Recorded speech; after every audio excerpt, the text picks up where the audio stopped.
Well, for more on what that means, we go tonight to the single most informed source that we're aware of on this topic. Lue Elizondo ran the Pentagon UFO Task Force. He joins us tonight. Lue, thanks so much for coming on. So, Tucker, always my pleasure. First, what do you take from this? What have we learned? Well, this is certainly a historic moment for us, for our country, and I think for our military and our intelligence community. The government has formally and officially come out and informed Congress that these things are, A, they're real, and two, that they're not ours, and that they seem to be performing, at least some of them, as you say, in remarkable ways. And I'll tell you something else that I find very interesting. You mentioned it, out of the 144 cases, we only were able to solve one, but there's two subnotes to that. And the first one is, when you look at this report very carefully, you'll notice that really the reporting only began in around the March 2019 time era when the Navy established its reporting requirements, and then later on in November 2020, maybe about 8 months ago, with the Air Force.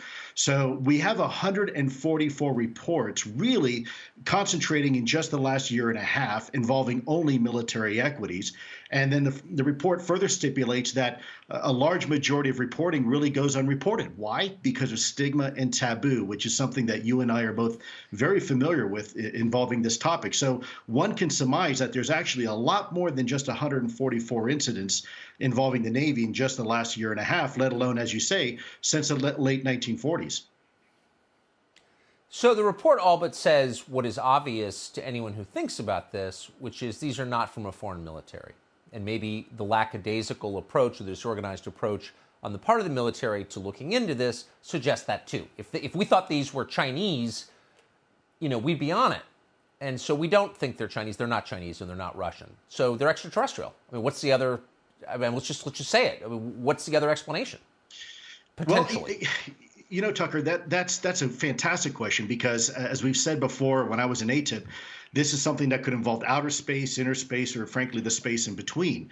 And that's why we've always said, let's keep all options on the table. The more we learn about quantum physics and this remarkable universe we live in, the more we realize that our current understanding of the construct of the cosmos is constantly changing. It's constantly evolving with new information, new knowledge that we get. I think from this report's perspective, if you notice, the very first line in the report is, this is a preliminary report, which is indicative of the fact that hopefully there will be other reports forthcoming. In the report, they stipulate that we need a lot more effort going into this. This needs to really be, as we've been saying, a whole of government approach, not just the military, not just the intelligence community, but as we see here, FAA, perhaps NASA, Department of Homeland Security. We could even go into for example, the academic and scientific communities like the National Science Foundation, and maybe establish something that looks something like a federal lab construct where we can really get the best and brightest to really look at this incredible enigma we're now facing. Well, yeah, and it's just a testament to how incurious our leaders are that we haven't done that like decades ago. But back to my previous question.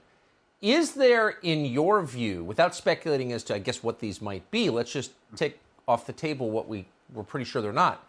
I mean, they can't be human, can they? And if they are, if these were human, which humans would be doing this? It's looking increasingly like this is probably not the case. But the question is, what is it? And of course, people jump to speculation it's from the Pleiades or something like that, when in fact, one of the hypotheses when I was an ATIP was that this could be as natural to Earth as we are. We're just now at a point where technologically we're advanced enough where we can begin to actually collect information on it and begin to try to figure out what it is.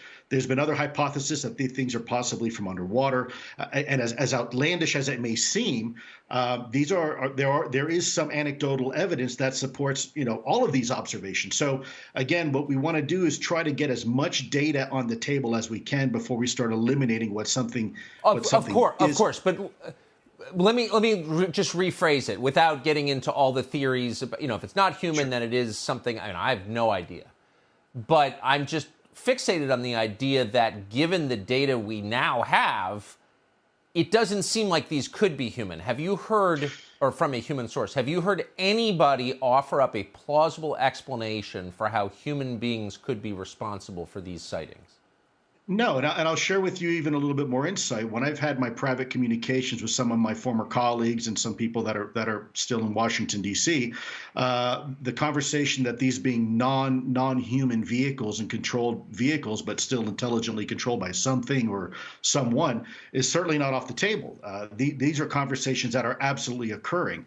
But again, because as the report stipulates, because of stigma and taboo, no one's having this conversation really publicly yet. In fact, if you read, I think it's probably towards the end of the report, they say that our airmen still don't even want to have this conversation with colleagues because they fear retribution, and that's part of the problem, having this conversation.